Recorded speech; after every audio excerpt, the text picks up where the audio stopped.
Hi, this is day 3 of 365 days of machine learning. तो आज हम पढ़ेंगे टाइप्स ऑफ मशीन लर्निंग। ठीक है, तो मशीन लर्निंग कितने टाइप्स की होती है? मशीन लर्निंग 4 टाइप्स की होती है। फर्स्ट ऑफ ऑल होती है मशीन लर्निंग, होती है सुपरवाइज मशीन लर्निंग। ठीक है, देन हमारे पास होती है semi supervise machine learning, unsupervise machine learning. Then एक टाइप होती है जो यहाँ पे नहीं लिखी हुई, लेकिन मैं आपको बता रहा हूँ कि वो है सेमी सुपरवाइज मशीन लर्निंग। ठीक है, semi supervise machine learning and reinforcement machine learning. अब सुपरवाइज मशीन लर्निंग के अंदर हमारे पास दो मेन टाइप्स आ जाती हैं, एक है क्लासिफिकेशन और दूसरा है regression. And unsupervise machine learning के अंदर हमारे पास 4 टाइप्स होती हैं। उसके अंदर हमारे पास एक होता है क्लस्टरिंग, ठीक है, देन होता है डिमेंशनैलिटी रिडक्शन, ठीक है, देन हमारे पास होता है अनोमली डिटेक्शन, ठीक है, देन हमारे पास होता है एसोसिएशन। हम अनसुपरवाइज लर्निंग के अंदर इन चारों टाइप्स को देखेंगे। एंड सेमी सुपरवाइज लर्निंग के अंदर हमारे पास जस्ट लाइक अनसुपरवाइज लर्निंग की तरह होता है, लेकिन हम कुछ डेटा को लेबल कर देते हैं और बाकी सारा डेटा अनलेबल ही होता है। एंड रीइंफोर्समेंट लर्निंग हमारे पास कोई डेटा नहीं होता, हम अपने मॉडल को एक कंप्लीट एम्प्टी इन्वायरमेंट के अंदर छोड़ देते हैं और बेस अपॉन देयर मूवमेंट हम कुछ रिवार्ड्स रखते हैं और उस रिवार्ड्स की बेस पे हम उसको पेनल्टी या रिवॉर्ड या पेनल्टी देते हैं और उस बेस पे हमारा एजेंट लर्न करता है। ठीक है, हम आगे जाके देखेंगे, लेकिन अगर मैं आपको अभी इसके एक एग्जांपल दे दूं तो हमारे पास जो सेल्फ ड्राइविंग कार है वो रीइंफोर्समेंट लर्निंग के अंदर आती हैं। Hope you get it. अब हम देखेंगे कि सुपरवाइज लर्निंग। ठीक है, सुपरवाइज लर्निंग के अंदर 2 टाइप्स होती हैं, एक होता है क्लासिफिकेशन और दूसरा होता है रिग्रेशन। अब क्लासिफिकेशन की बात करें, फर्स्ट ऑफ ऑल जब हम क्लासिफिकेशन की बात करें तो क्लासिफिकेशन के अंदर हमारे पास कुछ इनपुट कॉलम दिए गए होते हैं, यानी डाटा दिया गया होता है, फीचर भी बोल सकते हो आप, और हमारे पास एक आउटपुट कॉलम होता है जो हमें आंसर करना होता है। लेकिन सुपरवाइज मशीन लर्निंग के अंदर हमें लेबल डाटा दिया होता है। लेबल डाटा मीन्स के विद आउटपुट दिया होता है, हमें इनपुट भी दिए होते हैं और हमें आउटपुट भी दिया होता है, और उस बेस पे हमारा मॉडल लर्न करता है। और जब हमारा मॉडल ट्रेन हो जाता है तो हम उसको न्यू डाटा देते हैं, यहाँ पे कोई हम न्यू डाटा देंगे और वो इस आउटपुट को प्रेडिक्ट कर देगा अनसीन डाटा के ऊपर। ठीक है, अब इसमें होता क्या है सुपरवाइज लर्निंग के अंदर, ये हमारे पास 2 आउटपुट हैं जिसमें हमारे पास IQ है और CGPA है, और हमारा मॉडल बता रहा है कि प्लेसमेंट होगा या नहीं होगा। ठीक है, तो यहाँ पे हमारा IQ 100 है और CGPA 3.5 है, और हमारा मॉडल बोल रहा है कि प्लेसमेंट हो जाएगा, ये बंदा प्लेस हो जाएगा। ठीक है, फिर हमारे पास IQ है 50 और CGPA है 3.0, तो बोल रहा है कि इसकी प्लेसमेंट तो नहीं होगी भाई। ठीक है, और फिर जब हमारे पास IQ 75 है और CGPA 3.3 है तो बोल रहा है कि इसका भी प्लेसमेंट हो जाएगा। फिर हमारे पास अब ये हमारा मॉडल इस डाटा पे ट्रेन हो जाएगा, हमारे पास मिनिमम 10,000 या 4,000 या 5,000 रोज़ का डाटा होगा, और उसके ऊपर जब ये मॉडल ट्रेन हो जाएगा फिर हम एक अनसीन वैल्यू देंगे, वो कुछ भी हो सकती है। लेट्स सपोज IQ हो सकता है 88 और CGPA हो सकता है 3.6, और हमारा मॉडल ऑटोमेटिकली प्रेडिक्ट करेगा कि हाँ इसकी प्लेसमेंट हो जाएगी, क्योंकि वो उस डाटा से लर्न कर लेगा कि एक मैथमेटिकल मॉडल या मैथमेटिकल इक्वेशन सीख लेगा और बता देगा कि इसका प्लेसमेंट होगा या नहीं होगा। अगर मैं इसको आपके एग्जांपल बताऊं तो इस तरह का ये एक क्लासिफिकेशन की प्रॉब्लम है जिसमें वो येस और नो की प्रोबेबिलिटी है, तो दैट्स वाई ये बोलेगा ये एक यहाँ पे एक इस तरह से लाइन ड्रॉ करेगा, और ये जो जितने भी पॉइंट्स इस लाइन से ऊपर आएंगे ये इनके लिए वो येस बोल देगा, और ये जो पॉइंट्स लाइन के नीचे आएंगे इनके लिए वो बोलेगा नो कि आपकी प्लेसमेंट नहीं होगी। अब यहाँ पे एक बहुत इंपॉर्टेंट क्वेश्चन है कि अब यहाँ पे मैं इसको बोल रहा हूँ कि दिस इज़ अ क्लासिफिकेशन। ठीक है, अब इसको हम लीनियर क्लासिफिकेशन बोलते हैं, और इसके साथ हमारे पास रिग्रेशन भी है। ठीक है, this is our linear regression. अब इसकी एग्जांपल मैं आपको एक सिंपली देता हूँ कि इसमें आप यस और नो में आंसर नहीं देते हो, इसमें आप एक नंबर आउटपुट में देते हो। फॉर एग्जांपल कि मैं आपको IQ दे दूंगा और CGPA दे दूंगा और आप मुझे बताओगे कि पैकेज कितने लाख का लगेगा। ठीक है, आपका कॉलेज में आपका IQ 100 है, CGPA 3.5 है, तो आप मुझे बताओ कि आपका पैकेज 7 लाख का है। ठीक है, जैसे अगर आपका IQ 50 है और CGPA 3.0 है तो आपका पैकेज लगेगा 5 लाख का। ठीक है, तो मैं आपको डाटा दूंगा, लाइक IQ दूंगा। ठीक है, और इसके साथ क्या दूंगा, CGPA। ठीक है, आप मुझे क्या बताओगे कि पैकेज कितने का लगेगा। ठीक है, होप यू अंडरस्टैंड कि इसमें आप एक रिग्रेशन के अंदर आप एक नंबर प्रेडिक्ट करते हो। ठीक है, अब इसमें जो मेन चीज़ आपने देखना है कि अब इसमें सुपरवाइज लर्निंग के अंदर ये डाटा टाइप्स कितने टाइप की होती है। ये डाटा टाइप हमारे पास 2 टाइप की होती है, एक न्यूमेरिकल और एक कैटेगोरिकल। अब न्यूमेरिकल ये है age, weight, CGPA, IQ and money. ये जितने भी जिनके अंदर नंबर्स आ जाते हैं वो है न्यूमेरिकल डाटा टाइप्स और न्यूमेरिकल वेरिएबल्स। और ये जो वेरिएबल्स हैं यहाँ पे जेंडर, कंट्री, क्लास या फिर इस तरह के जितने भी चीज़ें हैं या हैं, जेंडर मेल या फीमेल होगा, कंट्री पाकिस्तान, इंडिया या USA या कनाडा, एनीथिंग कुछ भी हो सकता है। तो ये एक कैटेगरी है। ठीक है, class, first class, second class, third class, this is also a category, ये कोई नंबर नहीं है। तो हमारे पास 2 टाइप की हमारे पास डेटा टाइप 2 टाइप के हैं और इसके लिए हमारे पास सुपरवाइज लर्निंग के अंदर 2 तरह के मॉडल हैं, एक होता है क्लासिफिकेशन और दूसरा होता है रिग्रेशन। होप आपको सुपरवाइज लर्निंग समझ में आ गई होगी, जिसमें हमारे पास लेबल डाटा होता है और उस डाटा की बेस पे हमारा मॉडल ट्रेन होता है और वो सीखता है कि ट्रेन डाटा से सीखता है कि उसे प्रेडिक्शन में रिजल्ट क्या देना है। Okay, hope you get it. अब हम थोड़ा सा अनसुपरवाइज लर्निंग की तरफ आ जाते हैं। हमारे पास अनसुपरवाइज जो लर्निंग है वो model training with unlabel data, यानी हमारे पास इनपुट तो होगी, हमारे पास आउटपुट नहीं होगी, हमारे पास उसका कोई आंसर नहीं होगा। फॉर एग्जांपल मैं आपको यहाँ पे दे देता हूँ, मैं आपको यहाँ पे दे दूंगा IQ भी दे दूंगा और CGPA भी दे दूंगा, लेकिन आउटपुट में कुछ भी नहीं दूंगा। तो दिस इज अनलेबल डाटा जिसमें हमारे पास आउटपुट नहीं होता है। अगर मैं इसकी आपको एक रियल लाइफ एग्जांपल दूं तो आप ये कह सकते हो कि मैं आपको एक इमेज का डाटा सेट देता हूं, तो आपने मुझे बताना है कि वो कौन सी इमेज है। मतलब आपने MNIST एक डाटा सेट नाम सुना होगा जो हैंड रिटन इमेजेस हैं। Okay, MINST। ओके, इसमें हैंड रिटन एक इमेजेस हैं, ये इस तरह की इमेजेस हैं हाथ से लिखी हुई। आपने बताना है कि 0 से 9 के बीच में लेके आपकी ये कौन सी इमेज है। तो this is also a clustering problem. आप यहाँ पे डिफरेंट क्लस्टर्स बनाओगे, डिफरेंट ग्रुप्स बनाओगे, जैसा कि उसने आपको यहाँ पे इमेज में भी दिखाया गया है कि उसने यहाँ पे डिफरेंट ग्रुप्स बना लिए। एक ग्रुप ये हो गया, एक ग्रुप ये हो गया और एक ग्रुप ये हो गया। उसने ग्रुप्स क्लस्टर्स बना लिए। फॉर एग्जांपल आपकी लाइफ में से मैं आपको अगर एग्जांपल दूं तो अगर आप क्लास के अंदर हो और आपकी टीचर आपको उसकी नज़र में डिफरेंट ग्रुप्स बने हुए हैं, कुछ अच्छे बच्चे हैं, कुछ बुरे बच्चे हैं, कुछ कम स्टडी करते हैं, कुछ ज़्यादा स्टडी करते हैं, कुछ स्पोर्ट्समैन हैं। ठीक है, या आपकी यूनिवर्सिटीज़ के अंदर कुछ ब्रांचेस होंगी, एक कंप्यूटर साइंस, एक बायोलॉजी, एक लाइक IT की डिफरेंट ब्रांचेस होंगी। सो इस तरह डिफरेंट ग्रुप्स। ठीक है, या ऐसा कह लो कि एक तरफ लड़कियां और दूसरी तरफ लड़के। ठीक है, तो 2 ग्रुप्स बन गए, लड़कियों का अलग, लड़कों का अलग।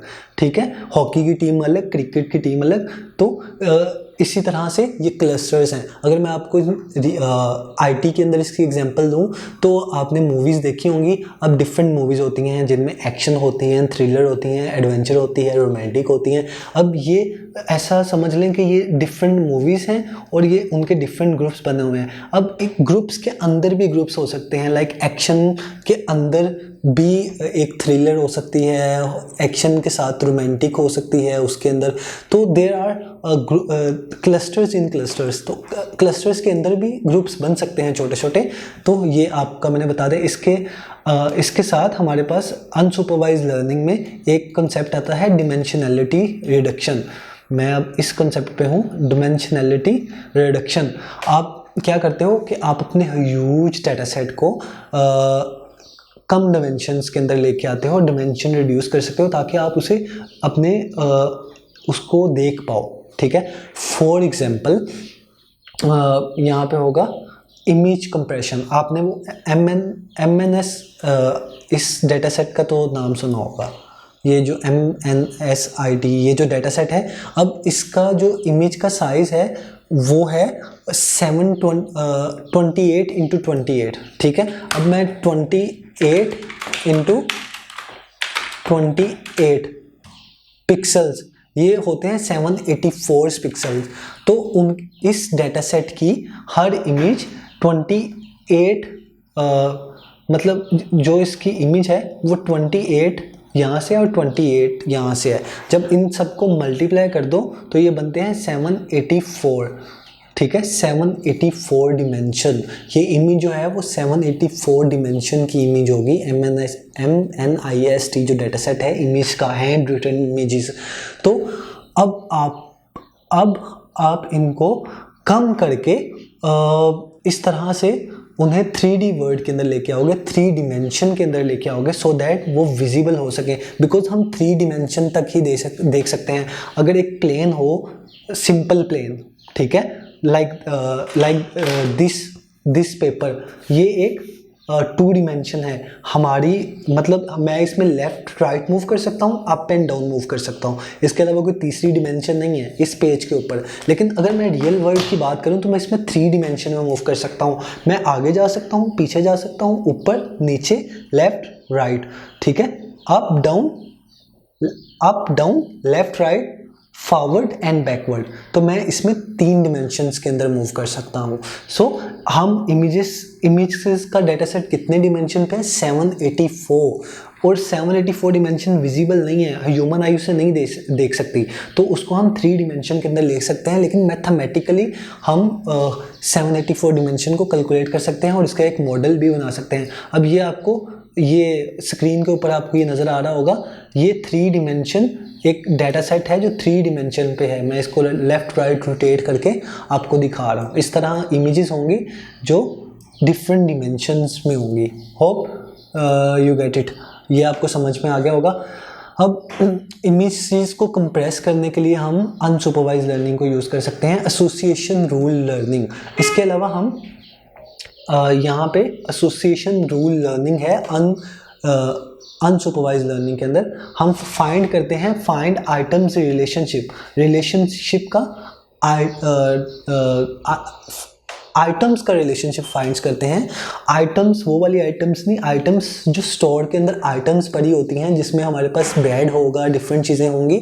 अब ब्रेड्स के साथ जैम रखना है या नहीं रखना एक सुपर स्टोर के अंदर, ये हम मशीन लर्निंग की हेल्प से फाइंड कर सकते हैं और बता सकते हैं कि इस प्रोडक्ट का इसके साथ रिलेशन कितना है। अब रिलेशन कैसे कैप्चर करते हैं कि लेट्स सपोज जो हमारे पुराने कस्टमर सुपर स्टोर के अंदर गए, उन्होंने वहाँ से जाके ब्रेड खरीदा, तो ब्रेड ख़रीदा, कितने % थे जिन्होंने ब्रेड के साथ जैम ख़रीदा और जैम के साथ अंडे भी ख़रीदे। तो इस तरह से बिल्स के अंदर रिलेशनशिप नज़र आता है प्रोडक्ट्स के साथ कि उनकी एसोसिएशन रूल, ठीक है, उनका एसोसिएशन रूल निकाल के हम अब जब भी जाओ तो वो इस तरह से चीज़ों को रखते हैं सो दैट दे कैन उनका एसोसिएशन मतलब आपस में कितनी है, सो दैट अगर कोई एक चीज़ बाय करे तो दूसरी चीज़ ऑटोमेटिकली बाय कर ले, so that they can maximise their revenue. इस तरह बिजनेसेस को भी हेल्प करता है।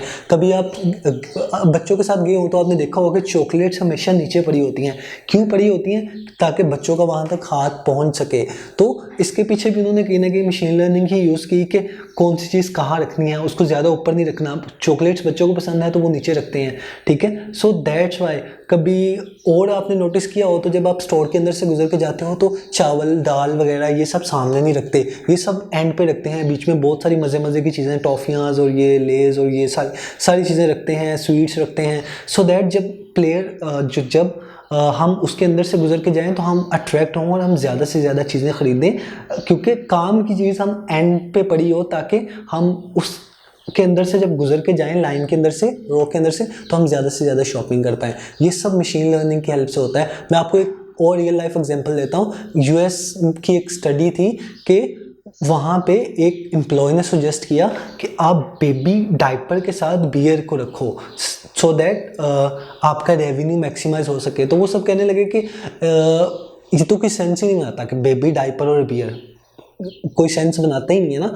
तो फिर उन्होंने ऐसा ही किया, और जब उन्होंने स्टडी की तो पता चला कि जब कोई शख्स रात को हस्बैंड बियर बेबी डायपर ख़रीदने के लिए आता था तो वो बियर को भी साथ लेके जाते थे। तो जैसे उन्होंने ऐसा किया तो ऑटोमेटिकली सेल्स बढ़ गई, ठीक है। सो इस तरह हम एसोसिएशन रूल लर्निंग के थ्रू हम प्रोडक्ट के बीच की एसोसिएशन निकाल सकते हैं। और ना सिर्फ ये अभी तो मैंने एक एग्जांपल दी है मार्केट, मतलब स्टोर्स, लेकिन इसके अलावा भी बहुत सारी चीज़ें हैं जिनमें हर चीज़ में एसोसिएशन दिखेगी, हर चीज़ के अंदर आपको कोई ना कोई रिलेशन दिखेगा। तो बस इस रिलेशनशिप और इस पैटर्न को फाइंड करना ही एसोसिएशन रूल लर्निंग कहते हैं। अब अनोमली डिटेक्शन मतलब कोई आपकी क्लास है, उसमें सब बच्चे हैं जिनका IQ 100-150 है। अब कोई एक्स्ट्रा ऑर्डिनरी हो जिसका IQ कोई 250 हो तो वो एक अनोमली कंसीडर किया जाएगा। लाइक स्पेशल केस, जितने भी स्पेशल केस होते हैं, लाइक अब आप कुछ स्टूडेंट्स ऐसे होते हैं जो डेटा साइंस मशीन लर्निंग करते हैं, डेटा साइंस करते हैं, फिर जॉब ढूंढते हैं। कुछ ऐसे होते हैं कि जो जाते ही नहीं यूनिवर्सिटी और सीधा ड्रॉप आउट लेते हैं और सीधा स्टडी करते हैं सेल्फ से और जॉब ले लेते हैं। तो this is a exceptional case, उनके पास डिग्री नहीं है लेकिन जॉब उनके पास है। सो इसके अलावा अगर मैं थोड़ा सा अच्छी एग्जांपल दूं तो फ्रॉड डिटेक्शन। जितने भी बैंक्स होते हैं ना, बैंक्स के अंदर अगर आप कभी जाओ तो बैंक्स के अंदर जब आप जाते हो ना तो वहाँ पे भी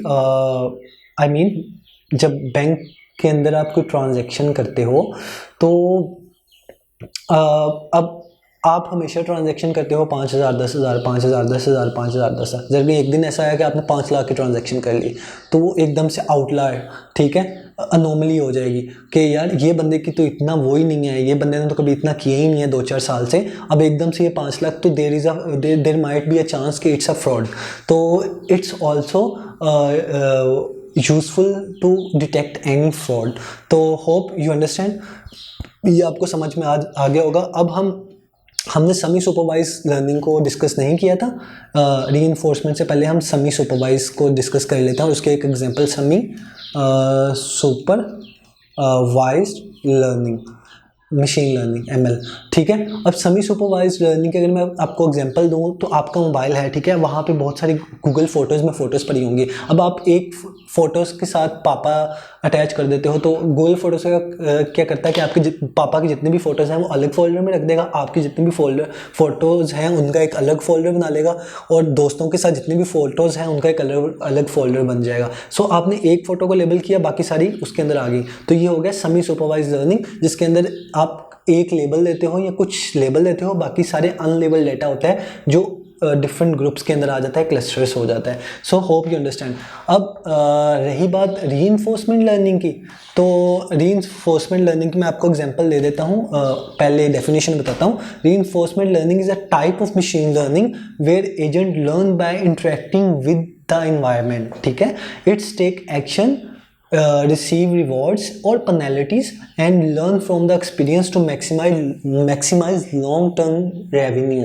तो मैं आपको ये पहले ही बता चुका था वीडियो के स्टार्ट में कि आपका एक एजेंट होता है जिसको आप रिवॉर्ड और पेनल्टीज देते हो, यानी हिट और पनिश की बेस पे वो सीखता है। मतलब अगर मैं आपको बोलूं कि जब आप स्कूल में जाते थे बचपन में, आप होमवर्क करके जाते थे तो टीचर आपको कुछ नहीं कहता था, लेकिन जिस दिन आपने होमवर्क नहीं किया उस दिन तो छड़ियाँ बजा करती थी, उस दिन तो आपको मुर्गा बना देते थे। तो वो आप कैसे सीख रहे थे? आप रीइंफोर्समेंट लर्निंग के थ्रू ट्रेन हो रहे थे, वहाँ से सीख रहे थे कि जब आप अच्छा काम करोगे आपको शाबाशी मिलेगी, जब आप बुरा काम करोगे तो आपको सज़ा मिलेगी। तो ये सिस्टम है सज़ा और जज़ा का, ठीक है। अब आपके पास डॉग है, आप बॉल फेंकते हो और डॉग जाके पकड़ के लाता है, आप बोल रहे हो टॉमी गो, और टॉमी जाएगा, और जब वो वापस आएगा तो आप उसे थोड़ा सा कुछ चीज़ दोगे या मीट दोगे, वो खुश हो जाएगा, फिर नेक्स्ट टाइम आप बॉल फेंकोगे फिर वो जाएगा बॉल पकड़ के लाएगा। जब आप बॉल फेंकोगे वो नहीं जाएगा, ठीक है, तो आप उसे कुछ नहीं दोगे, ठीक है, तो आप उसे डांटोगे कि जाओ जाओ, उस पर गुस्सा करोगे, तो वो समझेगा कि जब मैं ये काम करता हूँ तो मुझे मीट मिलता है, और जब मैं ऐसा नहीं करता हूँ तो मुझे डांट पड़ती है, तो इसकी बेस पे वो सीखेगा। तो इस तरह एजेंट एक छोटे बच्चे की तरह होता है जिसके पास पहले कोई डाटा नहीं होता, वो एक एम्प्टी ब्रेन होता है, साफ खाली, ठीक है, उसके पास कुछ एक्सपीरियंस नहीं है पहले का, वो इन्वायरमेंट के अंदर आता है और वहाँ पे आके सीखना शुरू करता है, और फिर वो सीखता सीखता सीखता बहुत ट्रेन हो जाता है। मैं अगर आपको इसकी एग्जांपल दूँ, 2016 में एक अल्फ़ा गो करके एक गेम था गो, उसका गूगल ने बनाया था अल्फ़ा गो, और उसमें उसने वर्ल्ड चैम्पियन को हराया था स्ट्रेट 4 गेम्स में आउट ऑफ 5, और 2018 में उस वर्ल्ड चैम्पियन ने गेम खेलना छोड़ दिया था। उसने ये बोल के गेम खेलना छोड़ दिया था कि एआई से तो मैं कभी जीत नहीं सकता हूँ, तो मेरे गेम खेलने का क्या फ़ायदा या क्या मतलब। इतना पावरफुल टेक्नोलॉजी है कि ह्यूमन एक्सपर्ट्स को, किसी भी एक फील्ड के ह्यूमन एक्सपर्ट तक को बीट कर सकता है। एआई को लाइट नहीं लेना है, ठीक है। रीइंफोर्समेंट लर्निंग में मज़ीद अगर मैं एग्जांपल आपको दूं तो सेल्फ ड्राइविंग कार्स, ये जो टेस्ला है, इसकी जो सेल्फ ड्राइविंग कार है ये भी रीइंफोर्समेंट लर्निंग पे ही बेस्ड है। इसके अंदर सेंसर लगे हुए हैं और बेस अपॉन दैट अगर वो अच्छा काम करती है तो उसको रिवॉर्ड्स और सज़ा जज़ा का सिस्टम है।